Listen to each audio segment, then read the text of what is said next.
In the middle of the village, there was a staircase that led into the sky. And every second month of the year, the chief chose a special male child to climb. That staircase had always been there. Nobody knew who built it or how far it went. It rose higher than the tallest tree, higher than the mountains, disappearing into the clouds. The elders told us it was a holy path, a bridge between our world and the world of the spirits. But everyone also knew one truth: no child ever came back. Every second month, the drums called us to the square. The chief, wearing his red robe and beads, would stand before the people. Mothers held their sons tightly. Fathers stood in silence. Then, with his staff raised, the chief would name one boy. That boy would climb while the rest of us watched, and we never saw him again. When I was 14, the whispers started about me. My name is Obi, and I had always felt the chief's eyes on me. My mother prayed day and night, while my father avoided speaking about it. Deep down, I knew what was coming. The morning of the choosing, the whole village gathered. The staircase cast its shadow across the square. The air was heavy. No one spoke loudly. The chief stepped forward, his voice deep. "Today, the spirits call for Obi." My legs went weak. The crowd began to sing, clapping as if it were a celebration. But I saw the tears in my mother's eyes. She held me and whispered, "Be strong. If you must climb, climb with courage. Maybe you will be the one to return." At dawn, the chief led me to the foot of the staircase. He placed a white cloth around my shoulders and pressed his hand on my head. "Go, child, the spirits await." I looked up. The stairs seemed endless, vanishing into mist. My heart pounded. I took a deep breath, placed my foot on the first step, and began to climb. Subscribe to my channel. The steps were cold beneath my feet. Each one felt heavier than the last. At first, I heard the drums and voices from the village behind me, but after a while, they faded away. It was only me, the wind, and the endless climb. When I looked down, the village was already small, like a cluster of tiny huts. Fear tightened my chest. The staircase stretched on, vanishing into clouds.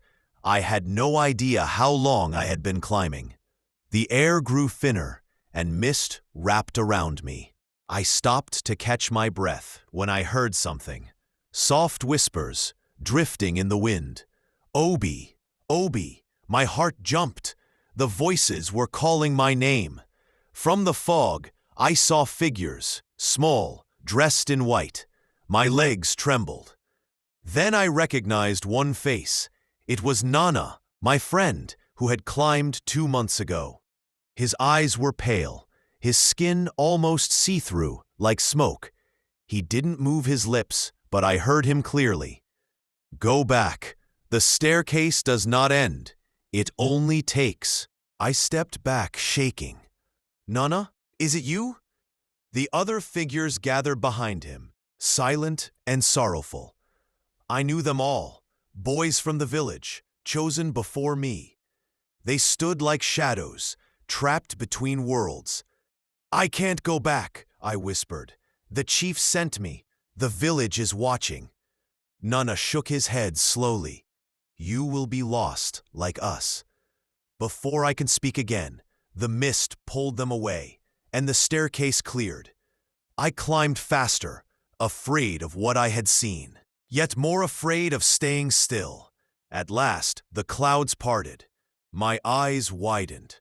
Above me was a land floating in the sky.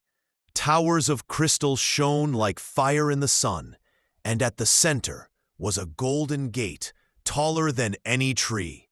For a moment, I thought it might be heaven, but deep inside, my heart whispered something darker. This was not a place of peace. I stepped forward, and the gate slowly creaked open. The golden gate opened with a slow, heavy sound. like thunder trapped in metal. I stepped inside, and what I saw made my breath catch. It was a city in the clouds.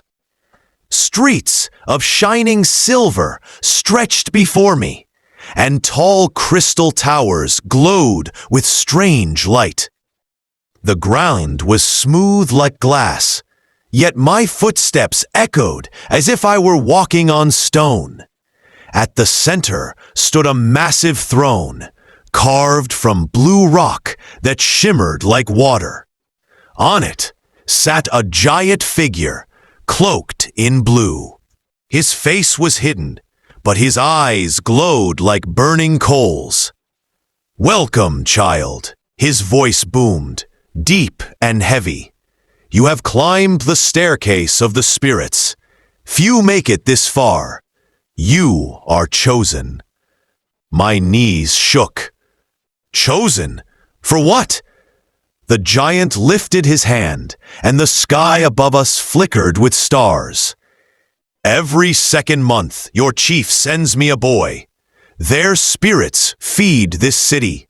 Their strength keeps it alive. Without them, this kingdom would fall."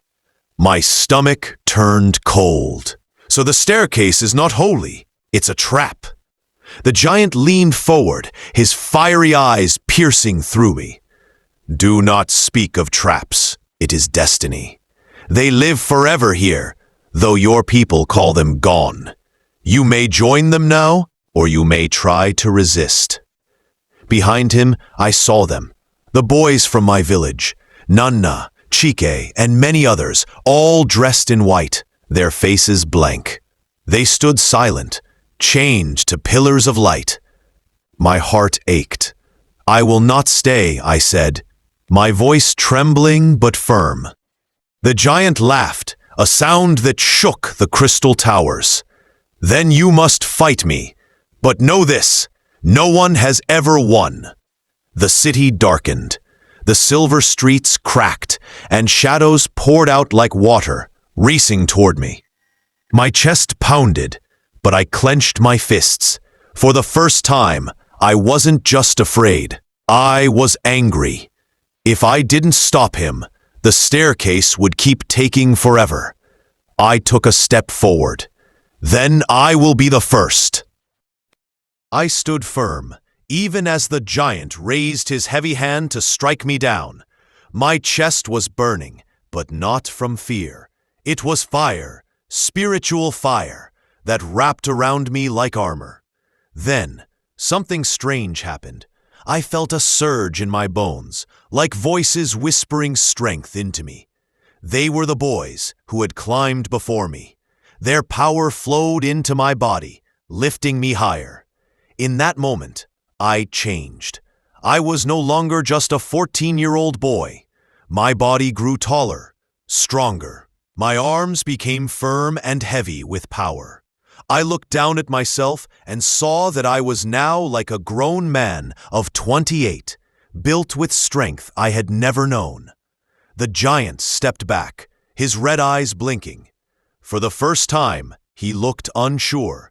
"You are not the child I expected," he rumbled. I didn't answer. My hands glowed with fire, and the staircase under my feet shone brighter. Every step I took toward him made the giant shrink a little. The fire inside me was not just mine. It belonged to all the children before me who never returned. The giant roared, shaking the sky, but I no longer trembled. I raised my hand, and the flames followed, wrapping around him like chains.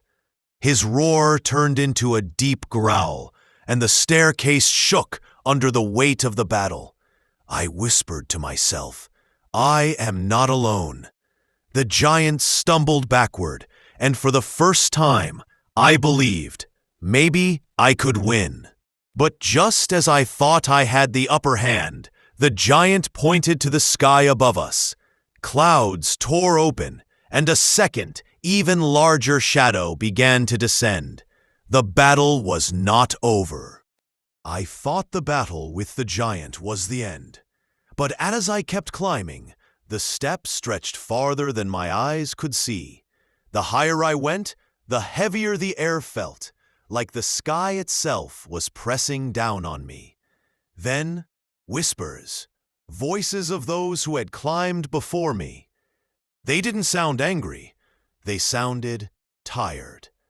"Turn back," they murmured. "Don't go further. No one has ever reached the top." My chest tightened, but I clenched my fists. I couldn't turn back now. Each step shook under my feet, like it wanted to throw me off. But I kept climbing, even as fear wrapped around me like chains. And then I saw it, a golden gate floating above the clouds. But something stood in front of it, a shadow taller than any giant I had ever seen. I froze, because the shadow moved, and it was waiting for me. The shadow before the golden gate rose higher than the clouds. Its roar shook the heavens, and for the first time since this climb began, I felt small again, like the boy of 14 who first set foot on this path. I could feel my legs tremble, my chest tighten. My heart whispered, "Obi, you cannot face this." But then something shifted deep inside me. A heat, faint at first, began to stir in my chest. It grew stronger, brighter, until it burned like fire. I fell to my knees, gripping the steps as light swirled around me. And then I heard them, the voices of those who climbed before me, the ones who fell, the ones who were broken. But their voices were not of sorrow anymore. They were of strength. Take what we could not finish. Continue where we fell. Their words wrapped around me, filling me with power. I screamed as the fire spread through my veins, my skin glowing. My bones cracked, stretched, reshaped. My muscles hardened like stone. I felt my body growing, taller, stronger, unshaken. The boy of 14 was gone. In his place now stood a man. 28 years old in form, my shoulders broad, my arms solid, my chest blazing with fire. I stood firm, no longer trembling. The shadow growled, but I did not step back. This time, I stepped forward. For years, the climb had tested me, broken me, rebuilt me. Now I finally understood. The mountain was never just a path of stone. It was a furnace, a place to burn away weakness and forge strength. The shadow raised its arms, ready to strike. I clenched my fists, fire radiating from my skin. The final battle was no longer ahead of me. It was here, and I was ready. The shadow charged, its roar tearing through the sky. The ground shook beneath me, cracks racing down the endless steps. But I did not flinch. I ran forward, fire blazing in my veins. My fists burned like molten iron, and when I struck, the heavens thundered.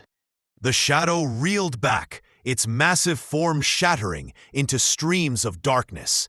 But it did not fall easily. It struck me, and the force sent me crashing against the golden gate. My bones screamed, but my body no longer broke. I rose again, stronger, steadier. The battle raged blow after blow until I realized the shadow was not my enemy. It was me, my fear, my weakness, my doubt, everything I had carried since I began the climb. And now it was the final test. I closed my eyes, letting the fire within me burn brighter. I spread my arms and embraced the shadow. It roared, thrashed, but then it began to sink into me. The darkness and the fire became one until silence fell. When I opened my eyes, the shadow was gone. Only I remained. The golden gate glowed, brighter than the sun, waiting. I stepped forward, placed my hand upon it, and the gate opened. A flood of light consumed me. I saw the faces of those who had fallen before me, not lost, but free, their chains broken, their climb complete through me. Tears ran down my face as I stepped through. On the other side, there was no mountain, no shadow, only peace. A vast horizon of light where time had no meaning. I smiled. For the first time since I began this journey, I felt whole. The boy who started the climb had died long ago. The man who conquered himself had finally arrived. And so, the climb was over.